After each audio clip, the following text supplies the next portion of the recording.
দেখতে পাচ্ছেন যে আমরা পালং শাক লাগিয়েছিলাম, এখন পালং শাক আমরা কাটছি। কাটছি কেন, পালং শাক যদি কাটি আরও হবে, তার জন্য আমরা পালং শাক কাটছি। এরকম কাটা হচ্ছে হেসো দিয়ে, কাস্তে দিয়ে পালং শাক। অঙ্কুশ এখানে গুগলি বানাচ্ছে, গুগলি। দেখুন কি সুন্দর কাটা চলছে এখন পালং শাক। করে করে আটির মতন ওখানে সাজিয়ে সাজিয়ে রাখা আছে।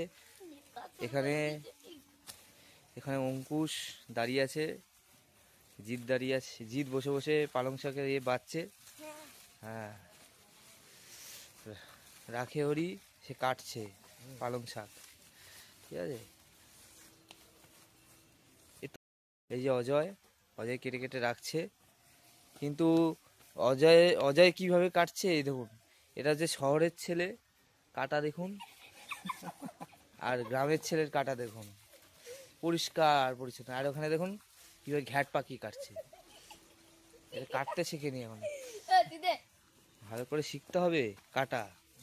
পালং শাক কত সুন্দর করে দেখুন।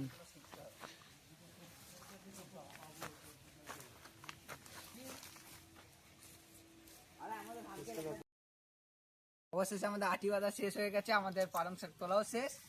এটা পুরো ফ্রেশ ভাবে বাঁধা আছে, দেখতেই পাচ্ছেন যে কত আমাদের পালং শাক হয়েছে। আর এই অসময়ে এই বাচ্চা আমাদেরকে আম খাওয়াচ্ছে এখন শীতকালে। অঙ্কুশ ভান্ডারী, এর নাম হচ্ছে অঙ্কুশ ভান্ডারী। পাশে আছে আমার পরম ফ্রেন্ড, প্রিয় ফ্রেন্ড হচ্ছে অজয় কুন্ডু।